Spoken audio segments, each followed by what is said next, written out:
Welcome back to Dark World, guys. As you know, the Space Gate is usually open once per day.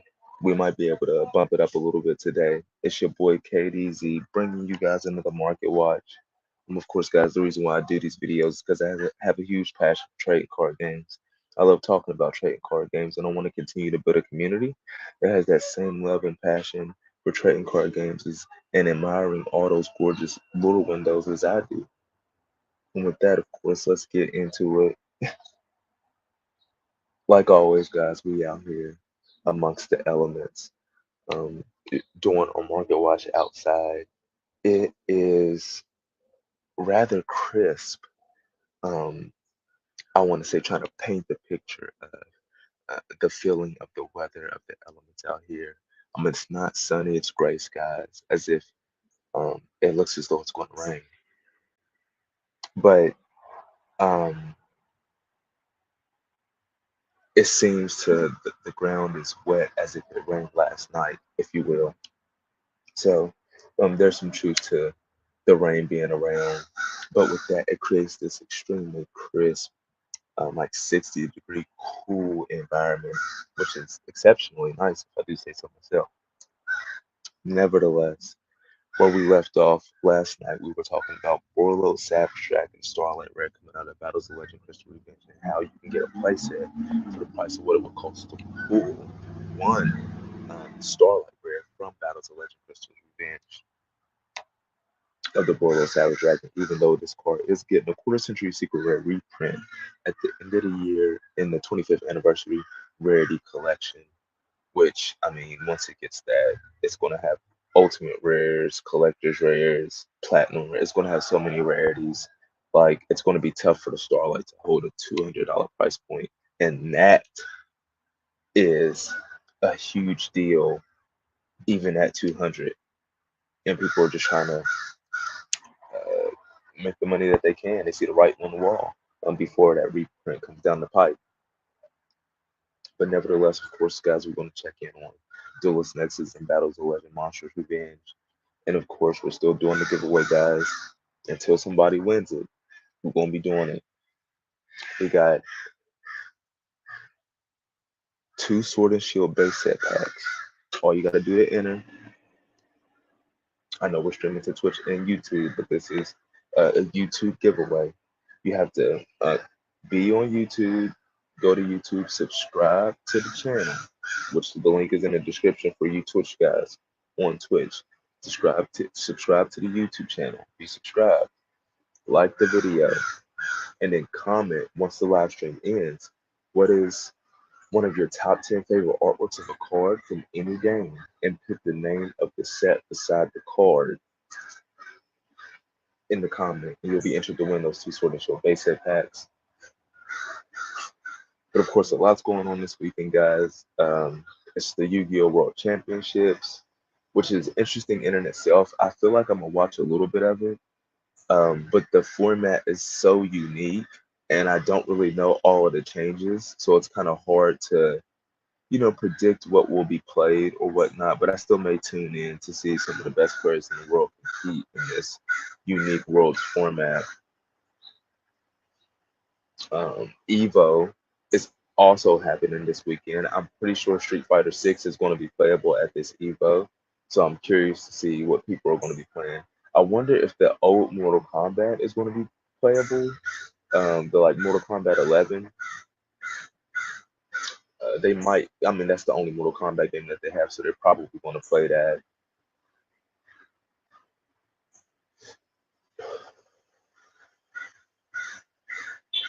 And then there was another fighting game I want to say that came out. Or oh yeah, Dragon Ball Fighters. Like I guess they're just gonna do the old Dragon Ball Fighters as well. So we'll see. But whoever created Dragon Ball Fighters, they need to go ahead and drop a new one so it can be playable at the new Evo. The Evo coming up next year at least. And again, yeah, this is a Yu-Gi-Oh! Market watching. We done went down the rabbit hole of pop. Well, I don't want to say pop culture, but some cool cultures that I enjoy at least. We did talk a little bit about worlds,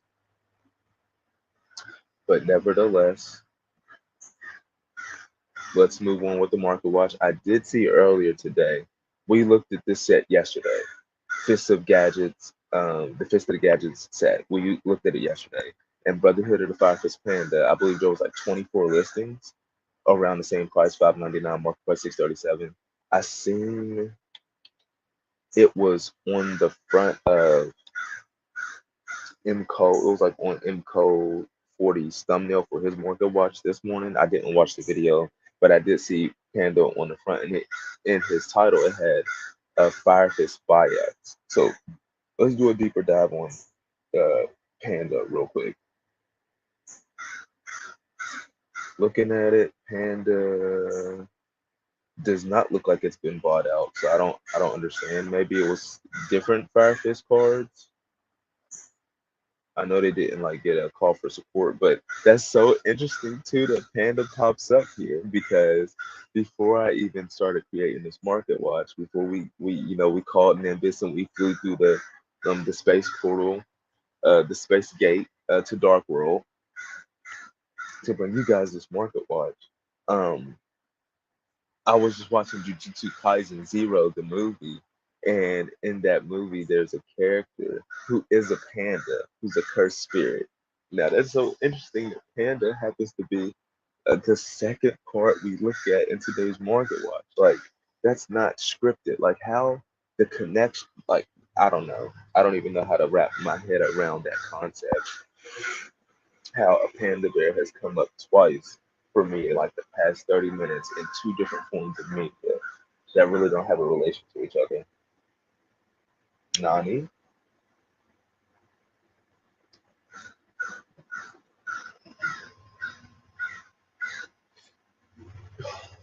But of course, guys, you're gonna get the birds and bees we out here early today. You hear that bird squawking?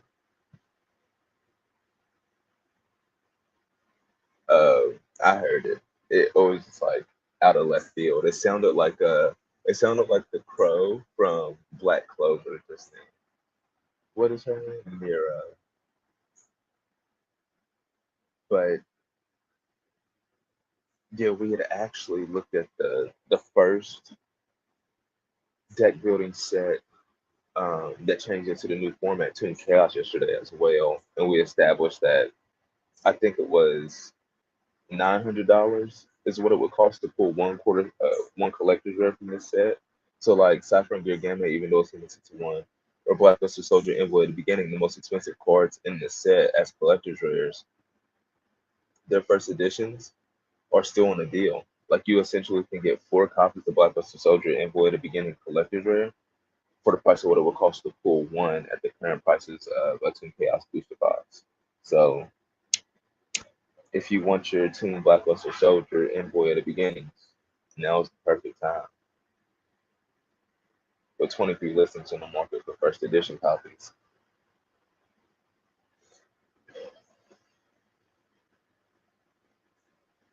Well, let's go ahead and slide. We're going to slide real quick to, Battles of Legend and Duelist Nexus.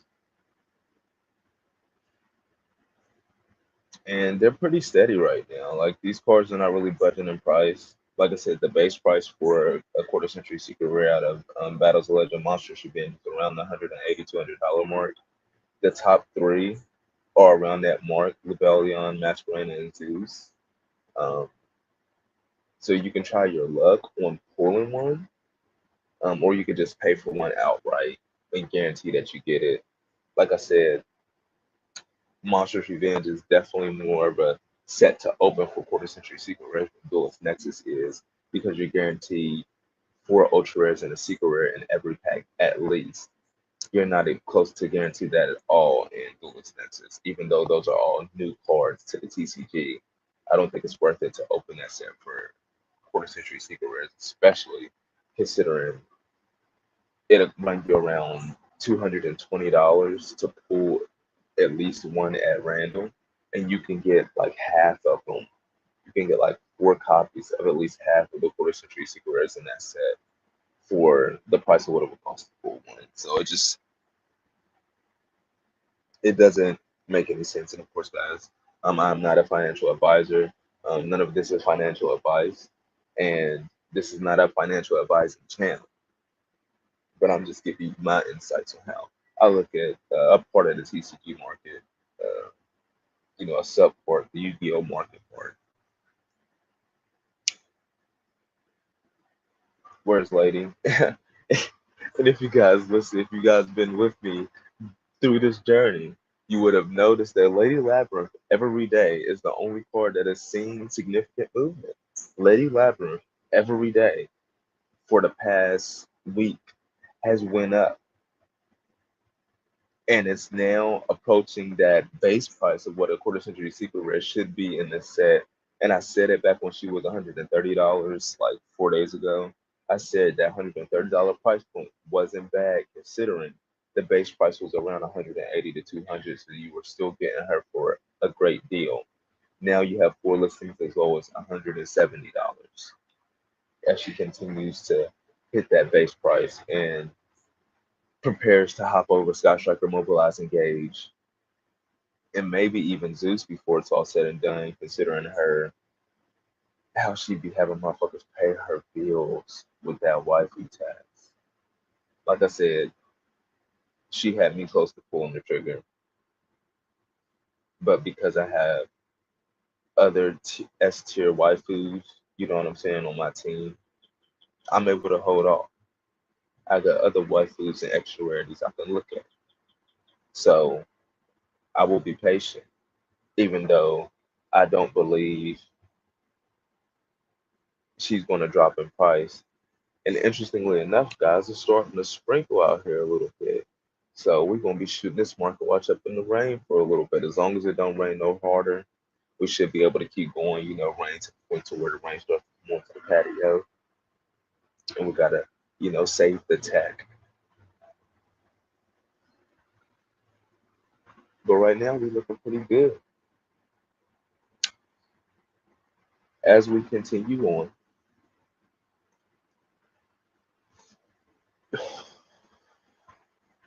you got monster spins booster boxes, 44 listings, so $62, market price 63.47.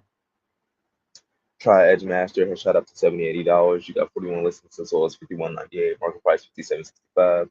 You can easily get a play set for the price of what it would cost a full one quarter century secret rare.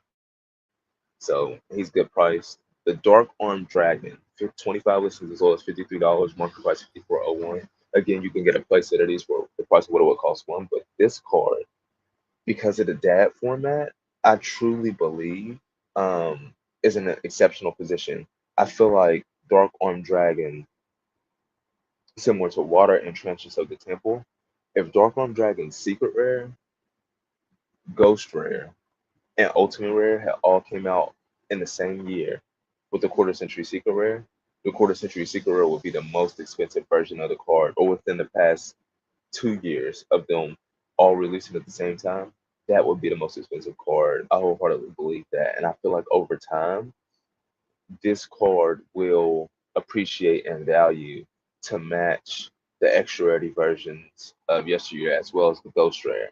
Because in actuality, the Ghost Rare and the Quarter Century Secret Rare are, in technicality, higher rarity than the Ultimate Rare and the Secret Rare. The Ultimate Rare and the Secret Rare just happen to be older. So they have lineage rarity, if you will.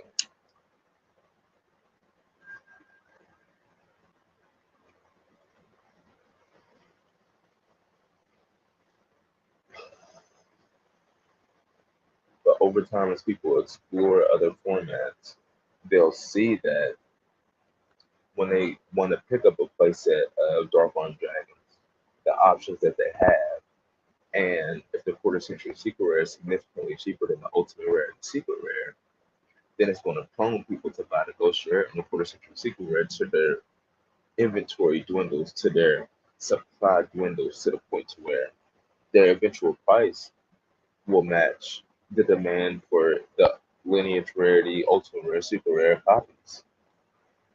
Thus, placing your bet and getting in on Dark Arm Dragon right now is not bad, if I do say so myself. We're not really talking about time horizons here. We're calculating as if we had an infinite time horizon. We're calculating as if we're only thinking about the Yu-Gi-Oh TCG. because that's what we're talking about. And then we have number 92, Heart Earth Dragon, which spiked up to like 40, 45. Is now back down to 40 listings as well as 30, 57, market price 36, 68.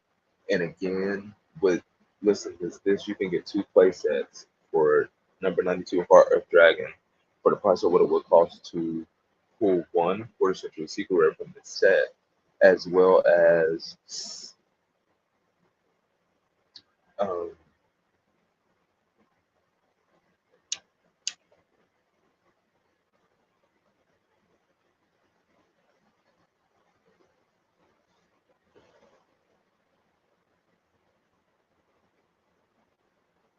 it has a ultimate rare and a ghost rare as well, which have that lineage rarity. But over time, I feel like we're going to see some interesting juxtaposition. Either the quarter century secret rare is going to appreciate, which I doubt it will within the next 6 months appreciate that greatly, or the ghost rare, ultimate rare, ultra rare copies are going to depreciate, which I feel like is the most likely combination of effects, especially considering it's also got a secret rare rarity in the set that is worth, as we speak right now, $1.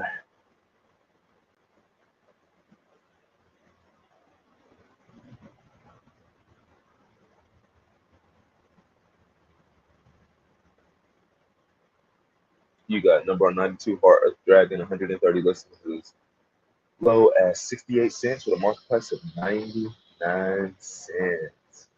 Nice.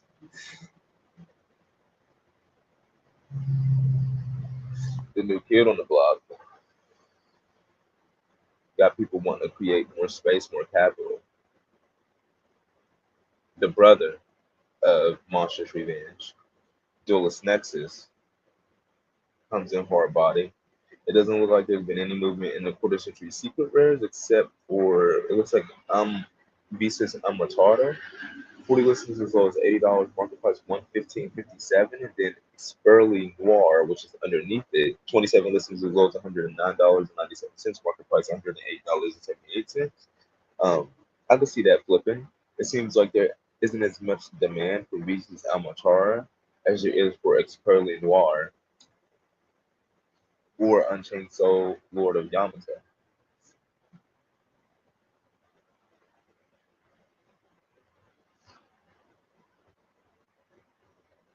You have Sinful Spoils of Subversion, Snake Eye, 64 listings as low as 48.97, market price 75.48. Okay, let's do a deeper dive on here. Let's see. Yes, you have near mint first edition copies for this card for $48.97 of Sinful Spoils of Subversion, Snake Eye. So its market price definitely does not reflect its listing price. So I feel like give Dual Nexus another week to update, and these quarter century secret rares will shuffle around in order of importance, if you will, by filter. But just quite a few of these you can get 4 copies for the price of one. And then if we go down to Sustainers that are around $30, you can literally get 7 copies of the Sustina quarter century secret rare cards. Well, it looks like Devon, no, Divine Domain Batistina has appreciated a little bit. Its market price 39.83, 48 listings as low as 38.18. You can get them for as low as around $33. But Fusion Armament has dropped even further beyond what it was, and now has 47 listings as low as 33.74. Market price 39.70. We're probably going to be looking at like a $25 quarter century secret rare Fusion Armament. And what I thought was interesting, Nightmare Magician, 43 listings as low as 37.93, market price 38.98. But then you have Nightmare Magician Secret Rare, 71 listings as low as 541, market price 524. Its Secret Rare has more value than the Runic Secret Rare, but the Runic Quarter Century Secret Rare has more value than the Nightmare Magician Quarter Century Secret Rare. Only in 5% of the multiverses will you see things like this. And our universe happens to be one of the universes in the multiverse that's a part of that 5%. Who would have thought it? Red Eyes Black Meteor Dragon. I guess we truly have Red Eyes fans out here. The super rare coming out of Duelist Nexus is 33 listings for those $1.60, market price 222. 33 listings for a super rare when this set is being massively open for quarter century secret rares. There's only 33 listings for this super rare. I mean, you can probably just look at it as people are just not listing the super rare because it's not worth their time to list, or they don't have the capability, the know-how to list it.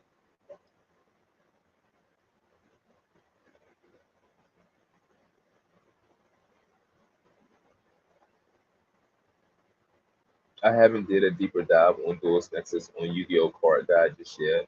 Like I said, we were focused on our series of deck building sets, but I'm gonna go through here, look at every card, look at where it's numbered in the set, and um, read every effect, see what we got. We'll see card. Hmm, nice. That comes out with Rebel. Look at that secret rare. That secret rare does pop. They did a pretty good job on that secret rare making it pop. I give them a little bit of credit. Gazelle, Big One, Berthamet. I don't know if I would have put those after these two, considering Yugi definitely came before Yusei in order of anime seasons, but leave it up to Konami to do the Ian numbers. Cornfield Kawaddle. Oh, the new illusion type. Look at that. Cornfield Kawaddle. Mirror Sword Knight. Double headed Dino King Rex. So a retrain of twin headed King Rex from Rex Raptor. Mighty Dino King Rex. That's cool. That's cool. Altergeist. Altergeist was used by a character from Yu-Gi-Oh! Link Brains season 6 anime. Her name was Ghost Girl. She was pretty dope. I ain't gonna lie. She was a hacker. She had intricate connections in the story, and she played a big part. And she was a good duelist. Altergeist is a good deck.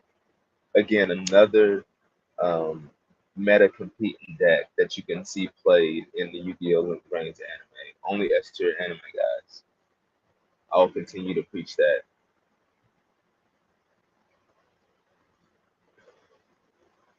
Ultra guys, period trader. Now, these cards, they're not worth anything on the open market, guys. Like, if you were watching a couple of, like, 5 minutes ago, we were just looking at the second page of Duel's next price high to low.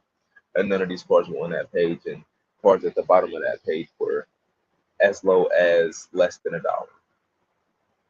So, Manadium Tour, that was pretty cool. That's actually interesting. I was trying to create a picture like this with AI, and I guess I wasn't putting in the correct prompts, but the AI was not doing it correctly.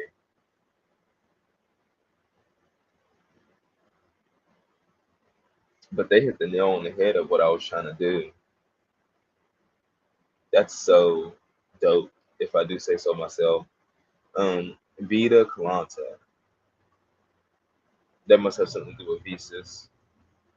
Infernoble Knight, Ricardetta, Richardito. Richardito. I don't have, Italian um, dialect, so I may be butchering the pronunciation of that word. But it looks pretty cool, holding the flaming sword like that in the armor. And then this guy, Infernoble Knight Turpin, he's building two weapons. It looks like a katana blade. Is that Almace? Dreaming reality of Nimlaria realized. Does this have something to do with what is the name of that? The Dream Mirror? Hmm. Oh no, this is something different. Nimlaria Dream Devourer Reveal. Okay. Some Evotel, Evil Swords Unchained, Ultimate Bright Knight, Ursatron Alpha, a new Sartic Drytron card, Rescue Ace, Preventer, okay, rescue support. Monarch support, Behemoth, a beast support, the king of 100 battles. That's pretty cool. That's pretty dope. Look at that. Look at that lore window. Look at the background. Look at the setting that they're giving us, the world building that they're giving us. Quite a few of these cards have some world building attached to it. None of those. They all have static backgrounds. This one, there's definitely some world building there. Oh, then those are well, not too many of them actually have world building. I take that back. A lot of them have static backgrounds. Nightmare Magician, it looks cool, but I'm not paying $5 for a secret rare that looks cool from a new set like this. I'll wait a month when this card is $1. There's no reason. If this card battles a monster, neither can be destroyed by that battle. Then the damage if this card battles an opponent's monster, you can take control of that opponent's monster. Once per turn, at the start of the damage step, if another monster attacks, you can destroy one card on the field. It say at the start of the damage step. But hold on, if this card battle, you can take control of that opponent's monster. Neither can be destroyed by that battle. And then if it battles an opponent's monster, you can take control of it. And once per turn at the start of the damage step, if another monster attacks, you can destroy one card on the field. So no matter, but it doesn't special summon itself. So you would have to generate, and it's an illusion. It's not a spellcaster.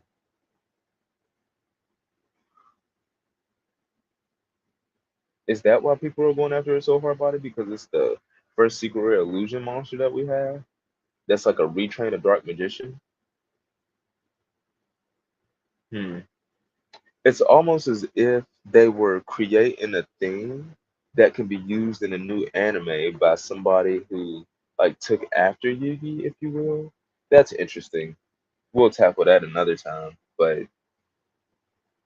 it's a decent card if you can special summon it. But the fact that it's not a spellcaster doesn't have it. It doesn't give it the greatest synergy with Dark Magician. The scan of this card was pretty bad. Why does it look like that? It looks so dirty.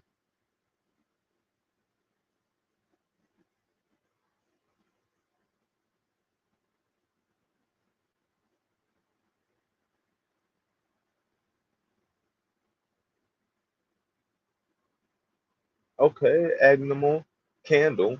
It special summons itself if you add it to your hand, so it's a pyro monster. I wonder if it works with the new pyro support or the new volcanics that come out in Soul Burning Volcano. And then you have Doomstar Uka. When exactly one monster you control leaves the field by an opponent's card effect, you can banish this card from your hand or graveyard. If that monster is in the graveyard or banished face up, special summon it.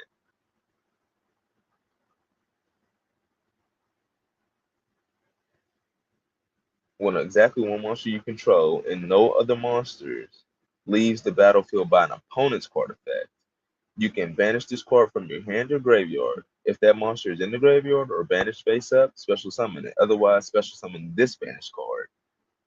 Okay. If this card is special summon, you can make this card gain 1500 attack until the end of the next turn. And you can only use each effect once per turn. You can banish this card from your hand or graveyard. So it's a wind attribute level 4 beast type monster. But the card has to be removed from the field by your opponent's card effect. It does give you some recoverability. Greed Jar. Whoa. Now that is looks fascinating. Indeed. We're not going to read that effect just yet. We're going to, oh, look, click and echo. Um, I think there's a card that looks like this called like Imaruka. So they added click and echo to Imaruka. The cuckoo commanded to croon. All right. Arahime the manifested Mankanko. And then they're into what? Ritual monsters, fusion monsters, Slipnir, the runic main, synchro monsters, Crimson Dragon, Visis Amritara, Red just pops so significantly with um, the secret rare foiling that color red. Like, look how it pops compared to Visa's Armitar and that blue black. Like, it just doesn't pop as hard. But of course, guys, we can't be out here all day. Nimbus. Hopefully, we're gonna be able to bring more Market Watch content later on. We'll see. Are we in there? Are we in there? Yeah, we in there.